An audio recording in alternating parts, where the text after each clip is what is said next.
Jiří Hodač rezignoval na funkci generálního ředitele České televize. 10 000 lidí podpořili na Václavském náměstí zaměstnance České televize v boji za svobodu slova.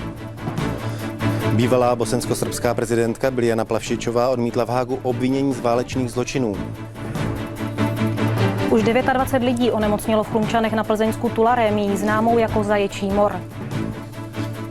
S hudebníkem a disidentem Milanem Hlavsou se v kostele svatého Jakuba staršího na Zbraslavi rozloučili stovky lidí.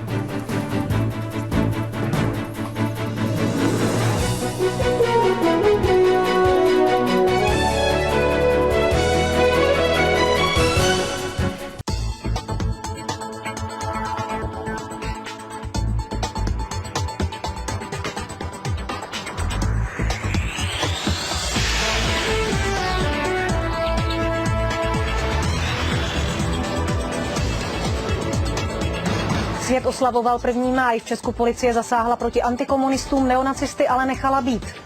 Česko je přesně rok členem Evropské unie. S členstvím jsou podle průzkumů spokojenější Poláci než Češi.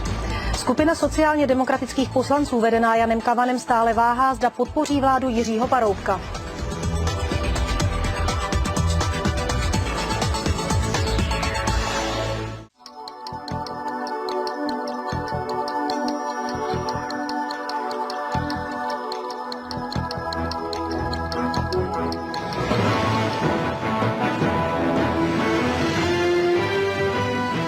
Přesvědčování premiér Paroubek pořád nemá jistotu, že jeho vládu podpoří všichni poslanci ČSSD. Trestní oznámení kvůli policejnímu zásahu 1. května podal ho filmař Martin Vadas, kritická je taky ODS. Proces se svobodnicí Englandovou, žena obviněná z mučení iráckých vězňů, přiznala svůj díl viny. Pohledávky za 4 miliardy 800 milionů. Dluhy firmy KTP Quantum prověřuje soud.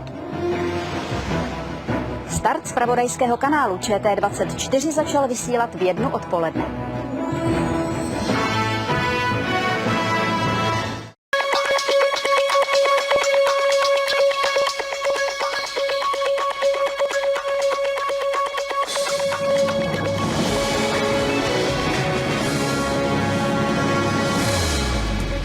Premiér Mirek Topolánek odmítá spekulace o výměnách ministrů ve svém kabinetu. Určitě to bude předmětem i dnešní diskuze, ale já nečekám žádné zemětřesení. Koho by se případná výměna mohla týkat a proč? Odpovíme za chvíli hned po přehledu zpráv. Tragická nehoda autobusu na Slovensku. 4 lidé zahynuli. Vyskakovali von. Tí, čo mohli, tí, čo nemohli, tak ich potom záchranári vykresňovali von.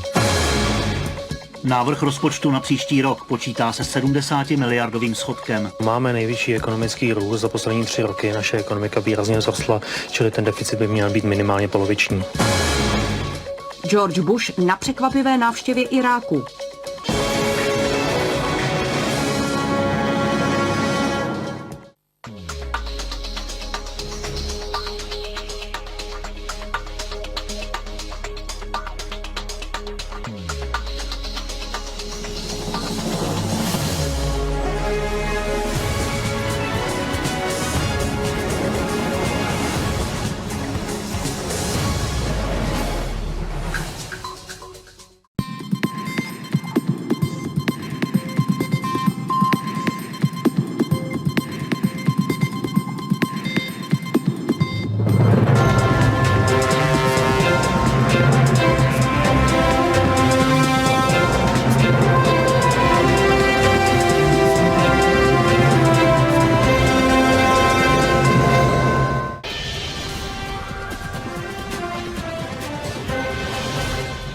První schůze nové sněmovny ČSSD navrhla na předsedu Jana Hamáčka.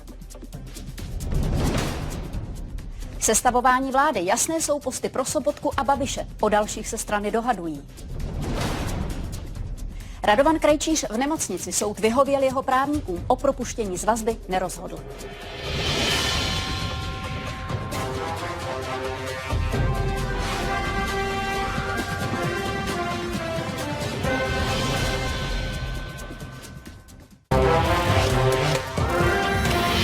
Vláda schválila zákon, který má zrychlit dopravní stavby, třeba jednodušším vyvlastňováním.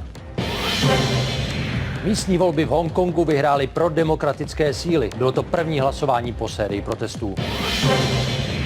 Rekordní krádež. Zloději vzali z drážďanské klenotnice šperky a drahokamy za miliardy korun.